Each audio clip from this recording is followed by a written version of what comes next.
What is going on, everyone? Chris with Jerno's Comics and Pop Culture, and I got a video showing off a few key books today that I picked up at A1 Comics. Yes, guys, it is A1 Wednesday. I usually rock the A1 shirt on my A1 Wednesdays, but since I rocked it just a few days ago, heading up to A1 to check out their sale, it's in the wash right now, so I'm rocking the Knoll. How many of you guys are reading King in Black? I'm on issue, I haven't even read issue 2 yet because all my stuff's behind. Anyways. All right, guys, so I said in my A1 haul video that I was leaving a few key books, all right, out to do in their own video. So that's what I'm going to show off today. But, guys, before we get into that, please, if you haven't subscribed to the channel yet, take some time to do so. Check out all the awesome links below, including how you can support the channel for only $3.99 a month via patreon.com, where you get extra perks and exclusive patron-only videos, as well as official Journals Comics merch. But, guys, most importantly, today is A1 Wednesday. A1 Comics, guys, if you aren't following them on Instagram, you got to go do that. Link below to their YouTube as well. They actually just released a new video, but you got to follow them on Instagram, guys. They have live sales every Wednesday and Friday. They're usually between 6 p.m. Pacific to 9 p.m. Eastern. This week, though, they start at 5 p.m., so 5 to 8, both today, Wednesday, and Friday. So, guys, go check them out. Always have amazing stuff for sale. Go give them a follow. They're also having a 7K follower giveaway right now, so go hop on their IG and see what you guys can do in order to try to win that awesome prize. So, without anything else being said, guys, A1 Comics, I picked these up this last Monday when I went. And just a reminder to those that may have not caught that video, all of their back issues, and I still haven't put any of these away, all their back issues that are not boarded, that are in their back issue bins, right now are $1 each. So go check out that haul that I did, guys, to see all the amazing books that I got for $1 each, right? I'm still blown away. I haven't filed any of it yet or rebagged and boarded any of it. So let's talk about these 3 books, guys. Now, I went in there knowing that I'm going to take advantage of this dollar sale. I'm a run collector.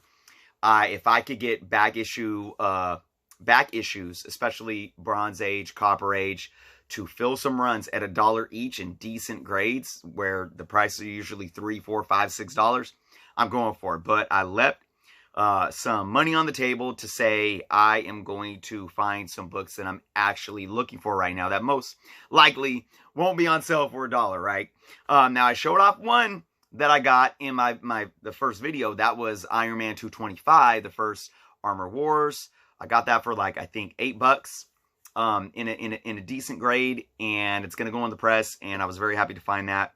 So I showed that one off, but I got 3 others, guys. So let's get into it.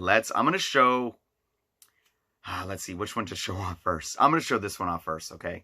I've been kind of specking on this book. I've been looking for this book for a while, you know, checking it out on eBay, watching the listings and whatnot, and I found it at A1 in a good grade for a decent price. This book, to me, is a spec book because I think that something can happen in the MCU soon with 2 characters that might bring more eyes to this book. And that's Astonishing Tales number 6, guys. This is the first meetup of Doctor Doom and Black Panther. Now, of course, you know, rest in peace, Chadwick Boseman. We most likely will not have T'Challa in the MCU anymore. We might have somebody else pick up the mantle. I have my theories on who that's going to be. And no, it's not Shuri, at least right away. But still, I think that Doctor Doom and Black Panther showing up on screen in the MCU is something that could be bound to happen.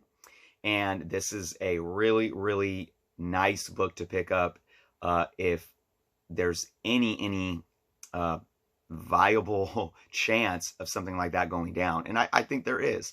Regardless, though, it's still a really cool book. This was $15, and they called it a fine minus. We're going to pop this bad boy out of the bag and we're going to look at it. Now, the one thing that it has that is kind of a pet peeve for me, writing on a cover. It has a little squiggle right there, but it's so minor and so small. And I think that's probably why they graded this a fine minus, because when I'm looking at this book, and you know, I could give it a press. It's got a little spine stress. I could give it a press and it'll come out, you know, at least a grade bump up. It's got some, you know, rounding of the corners a little bit, but they're not too bad. And again, a little bit of spine wear, a little bit of rounding up here. But overall, I mean, I would call this book, I would call this book a 7.0 without that writing. Oh, you know, there's a little bit of a rip on top too, so nah, that's going to take it down. So fine minus, pretty accurate then because of the writing, and then that little tiny rip. I learned my lesson on how these grading companies, especially CGC, will ding the smallest of rips. I mean, that's like a millimeter. So, you know, very accurate grading, I think, but it presents extremely well. I think just because of those two defects right there, it really knocks this grade down, and it presents like a very fine copy, for sure. So, very happy to get that. Like I said, I'm still putting it in the press. It's going to get a little cleaner because, like I said, it has some non-color breaking spine stress that can definitely get out. So, very, very happy to have that in my collection, guys. All right, moving on to book number 2. Love these boards, by the way. Okay. This book, I've been searching online for, again, watching listings on eBay and whatnot, and I am so glad I didn't jump the gun, because this book, I think right now what I got it in, even in the grade, is a bit under fair market value. Obviously, that fair market value for this book and this character have gone up substantially this last year. You know, in 2020, we got some MCU announcements. We know the character's showing up.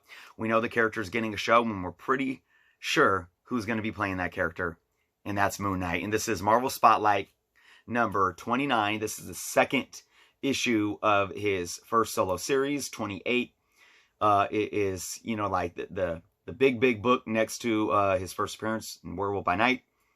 So to get 29 for only $12, guys. $12. Now, they grade this as a 5.5. Let's look at this, because I'm going to tell you it does not look like a 5.5. It looks much cleaner than that. I don't know if you guys saw my Instagram post, but somebody was on the Mercari app selling this book with the 3-punch staple holes in it, calling it like new. All right, let's look at this book, guys. Decently sharp corners. Really sharp corners. It's got a couple spine ticks, one that color breaks, one or two that color breaks, but they're pretty small.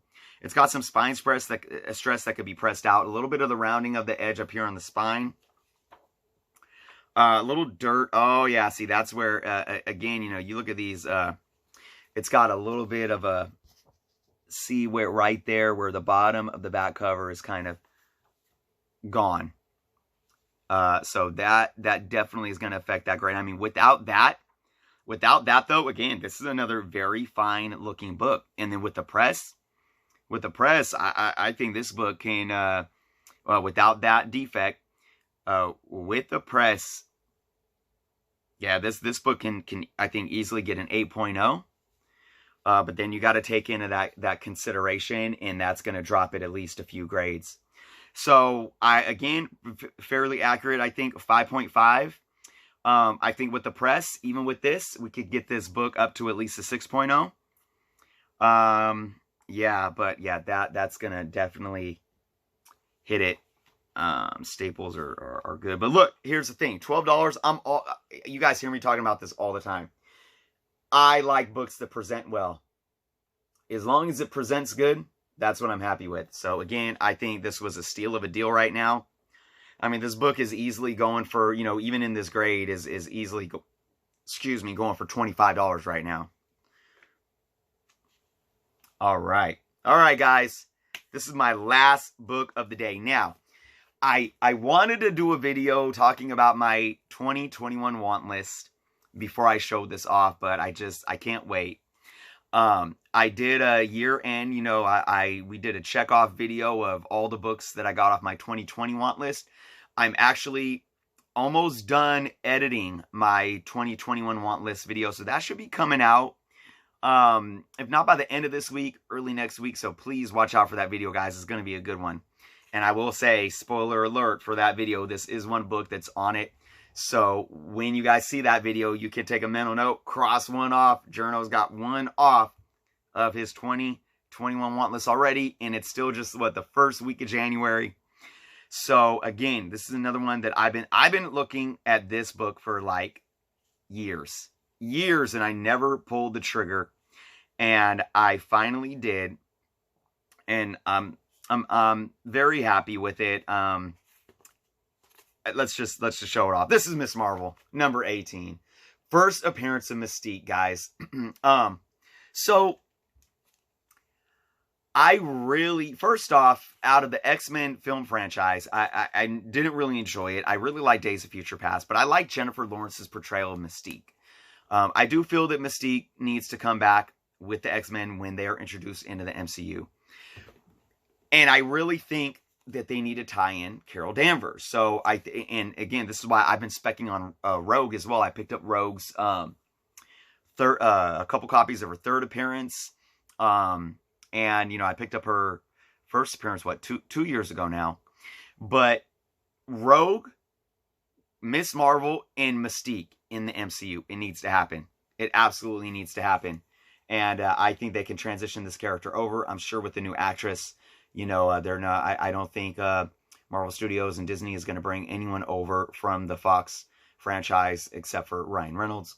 But look, regardless, though, I mean, there is movie spec to this. I do believe there's something to this with the X-Men coming over to the MCU. And I've been really looking at specific X-Men characters. But without that, I love Mystique. She's just a great character. I loved her in the X-Men animated TV show when I was a kid. And it's really just a book that I am happy to own. Now, this is it's a mid-grade. They didn't have a grade on it. There was another one for $10 cheaper that I think they called a very good plus. Was it a very good plus? So this has to be at least to their standards a fine minus. You know, I would, from looking at it right now, and I'm going to show you guys. I don't know. It's tough. I'm going to give this a press and it's going to help. But I would say a 5.0. But my concern, there is spine wear. There's a decent amount of, there's a little bit of spine roll, but that'll flatten out with the press. There's a decent amount of spine ticks and color breaking spine ticks. Not huge ones, but enough, right? There's wearing of the edges. There's rounding of the edges and a color break right here, maybe about a ½ inch. I mean, the rounding of the edges isn't too bad. Little foxing around, you know, around here. But this is the deal breaker, guys.